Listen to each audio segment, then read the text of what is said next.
अब भगवान परिचय दे रहे हैं। हाँ, मैं द्वारिका का राजा, द्वारिकाधीश भगवान, मेरा नाम कृष्ण है। और ये ना, ये अर्जुन है और ये भीम है। मेरे से युद्ध करने आए हो ना? हाँ, युद्ध। और युद्ध ऐसा नहीं, खड़ग का युद्ध नहीं चाहिए, न बाणों का युद्ध चाहिए, द्वंद्व युद्ध चाहिए।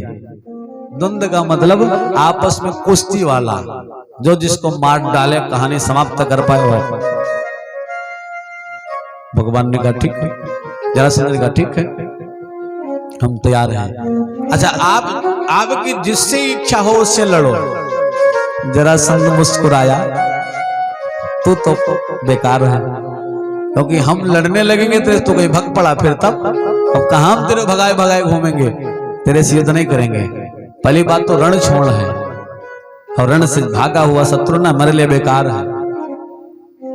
भगवान कहे हम तो यही चाहते थे ना।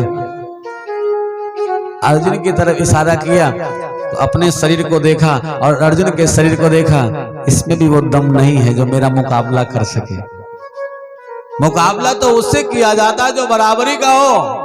अर्जुन की तरफ, भीम की तरफ देखा, हाँ ये है ना, ये है हमसे मुकाबला करने वाला। आओ, अखाड़ा सजा और अखाड़े में जरासंध और आदरणीय भीम जी का युद्ध प्रारंभ हुआ। और कहते हैं कि 28 दिन तक युद्ध चला। 27वें दिन भीम जी चिल्लाए पड़े, मधुसूदन द्वारिकाधीश माधव, अब हम गए, अब हमारे बस में नहीं है, अब हम, मुझसे नहीं हो पाएगा। आज मेरे द्वारिकाधीश जैसे ही कहते हैं ना, तो इशारे में बताते हैं, एक क्षण उठाते हैं वो फाड़, और जैसे उन्होंने एक इशारा बताया, इंगित किया, भीम जी समझ गए और भीम ने उठा के पटका जरासंध को और बीच से फाड़ दिया और यूं फेंक दिया। थोड़ी देर बाद फिर जरासंध आपस में आकर के जुड़ गया और खड़ा हो गया, फिर ललकारने लगा, अरे भीमसेन कहां जा रहे हो, आओ, अभी जरासंध मरा नहीं है, अभी जरासंध जिंदा है, आओ ना। फिर युद्ध प्रारंभ हो गया। आज 27वां दिन है, धीरे धीरे भयंकर युद्ध हो रहा है। जैसे 28वां दिन प्रारंभ हुआ ना, जरासंध फिर चिल्ला पड़ा, भीम जी फिर चिल्ला पड़े कि भैया अब तो कतई बस पे नहीं, अब मारने की कोई तो युक्ति बताओ, क्योंकि ये थक ही नहीं रहा है, हमारा पसीना निकल गया, इसको भी थकान ही नहीं महसूस हो रही। ये तो बराबर मानो नए उत्साह के साथ में बराबर युद्ध किया जा रहा है। आज भगवान ने पुनः एक तृण उठाया और उठा करके बीच से फाड़ा और बताया कि अब ऐसे नहीं फेंकना है, अब बाएं को दाएं, दाएं को बाएं करके फेंको। जैसे इशारा पाया ना, भगवान का इशारा पाते ही भीमसेन ने उठा के थोड़ा सा हिम्मत लगाई, थोड़ा और ताकत लगाई, उठा के पटका, फेंक दिया। बोले द्वारिकाधीश भगवान की जय। आज जरासंध का उद्धार मेरे प्रभु करते हैं। उपरांत जरासंध कि जेल में बंद जो बंदी राजा हैं उनको मुक्त कराते हैं, और मुक्त करा करके सभी को वर देते हुए, सभी को प्रसन्न करते हुए मेरे प्रभु पुनः इंद्रप्रस्थ आए। आज इंद्रप्रस्थ में यज्ञ की भयंकर तैयारियां चल रही हैं, बड़ी विचित्रता है। और जहां यज्ञ हो, बड़े बड़े अच्छे अच्छे विश्वकर्मा को आदेश हुआ है, टेंडर ना जो पास हुआ विश्वकर्मा को मिला है। पुल बनाने का टेंडर मिलता है, ऐसे जो टेंडर मिला है भगवान विश्वकर्मा को मिला है। विश्वकर्मा यज्ञ मंडप, यज्ञ परिसर आदि जो इंद्रप्रस्थ की अट्टालिकाएं हैं, उन अट्टालिकाओं को सजा रहे हैं। बड़ा सुंदर नगर सजाया गया, पूरा देश सजाया गया और सुंदर यज्ञ प्रारंभ हुआ। अब बात आई ना, जो यज्ञ हो रहा है उसकी अग्र पूजा किसको दी जाए।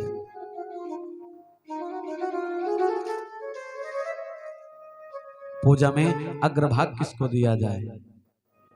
और जैसी ये बात आई ना, तो सभी राजा खड़े हो गए और सभी एक साथ बोल पड़े, हम सब में श्रेष्ठ हमारे द्वारिकाधीश हैं। बोले द्वारिकाधीश भगवान की जय हो। भगवान द्वारिकाधीश को समस्त राजाओं ने खड़े होकर के इंगित किया कि मेरे प्रभु से बढ़कर और श्रेष्ठ कौन हो सकता है। कि नमस्ते देव देवेश प्रपन्नादिराप्य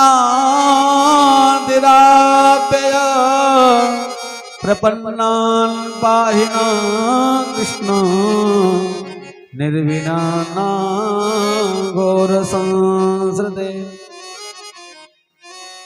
अगर पूजा का वास्तविक कोई अधिकारी है तो मेरे माधव हैं, मेरे द्वारिकाधीश हैं।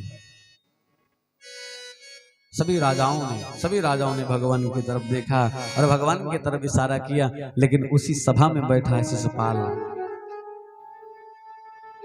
शिशुपाल तत्क्षण खड़ा हो गया और चिल्लाकर बोला, ये ग्वाला, इस ग्वाले की क्या मजाल, इस ग्वाले की क्या औकात, इस ग्वाले की क्या विसात। ये अग्र पूजा का अधिकारी है, ये अग्र पूजा का अधिकारी नहीं हो सकता। माखन चोर, पूरी बाल्य अवस्था में इसने माखन चोरी की, गोपियों के चीर चुराए। ये राजा बनने योग्य था ही नहीं, लेकिन छल के द्वारा द्वारिका का राजा बन गया। राजा बनने वाले तो बलदाऊ भैया थे, क्योंकि बड़ा बेटा राजा बनता था। लेकिन बलदाऊ भैया ने कहा, आप जानते हो ना हम शेष हैं, हम इससे मतलब नहीं, हम तो आपकी सेवा में आए हैं। भले बड़े बन के आए हैं, लेकिन आए तो आपकी सेवा में हैं। बड़े हुए तो क्या हुआ। आज शिशुपाल नाना प्रकार से भगवान को गालियां दे रहा है, अपवाद बक रहा है मेरे गोविंद के प्रति।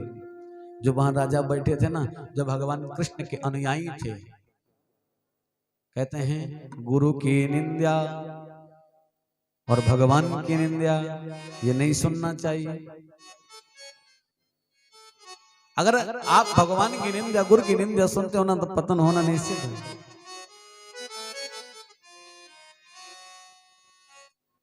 अगर गुरु की निंदा आपने सुनी, भगवान की निंदा सुनी, तो हमारे संत जन कहते हैं यदि सामर्थ्य हो तो उसके धड़ को अलग कर दीजिए, उसकी जिह्वा काट लीजिए। यदि सामर्थ्य न हो ना तो वहां से हट जाओ। यदि हिम्मत नहीं है कि मैं ऐसा कर पाऊं तो वहां से हट जाओ, उसको करने दो। यदि सामर्थ्य है तो उसकी जिह्वा नोच लो, जिह्वा काट लो। तो सामर्थ्य नहीं तो हट जाओ। आज कुछ ऐसे भी राजा बैठे हैं जो भगवान का अपमान देख नहीं सकते, लेकिन शिशुपाल से जीत भी नहीं सकते, इसलिए वो उठ के चले गए। लेकिन कुछ ऐसे भी राजा हैं जो दौड़ पड़े, शिशुपाल आगे यदि तूने एक शब्द भी कहा मेरे द्वारिकाधीश को तो तेरी जुबान खींच लूंगा। खड्ग निकाल लिया, सभी पांडव खड़े हो गए। तो उसमें कुछ कौरवगण भी बैठे थे, उनको आनंद आ रहा था। भगवान खड़े हुए सभी को समझाते हैं, कोई बात नहीं, जो जिसका काम है ना वो तो करेगा, सब शांत बैठो। आज सभी शांत बैठे। भगवान प्रभु उससे शांत रहा नहीं जाएगा। मैं आपका सब कुछ सह सकता हूं, लेकिन आपका अपमान नहीं। परेशान नहीं, सभी शांत बैठो, अभी इसका निर्णय होगा। और जैसे ही मेरे गोविंद ने, मेरे गोपाल ने, शिशुपाल खबरदार अब आगे मत कहना,